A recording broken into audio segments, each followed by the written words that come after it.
জি, তাহাজ্জুদের সালাত এটা অনেক বড় ধরনের একটা ইবাদত, যেটার মধ্যে দিয়ে মানুষ আল্লাহর নিকটবর্তী হতে পারে। ওমিনাল লাইলি ফাতাহাজ্জাদ বিহি নাফিলাতাল লাকা আসা আইয়াবআসাকা রাব্বুকা মাকামাম মাহমুদা। রাতের কিছু অংশে কেউ যদি তাহাজ্জুদের সালাত পড়ে, তাহলে আল্লাহ তাকে সম্মানিত একটা আসনে বসাবে। এজন্য যদি সুযোগ হয় তাহাজ্জুদের সালাত যেন আমরা পড়ি, এবং বিষ্ণু ইসা ইসলাম এটা পড়তেন। বোনের প্রশ্ন হচ্ছে এই তাহাজ্জুদের সালাতের পরে এবং সালাতুত তাওবার পরে।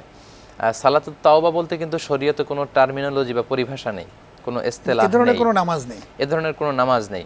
আপনি তাহাজ্জুদের নামাজ পড়তে পারেন, বা যে কোনো সময় নফল নামাজ পড়ে অজু করলে 2 রাকাত তাহিয়াতুল অজু পড়তে পারেন, মসজিদে ঢুকলে 2 রাকাত দুখুলুল মসজিদ পড়ে আপনি আল্লাহর কাছে তওবা করতে পারেন। আপনি যে কোনো সময় তওবা করেন না কেন, আল্লাহ কিন্তু সেই তওবা শুনবেন। এবং তারপরে আপনি হাত তুলে দোয়া করতে পারবেন কি না?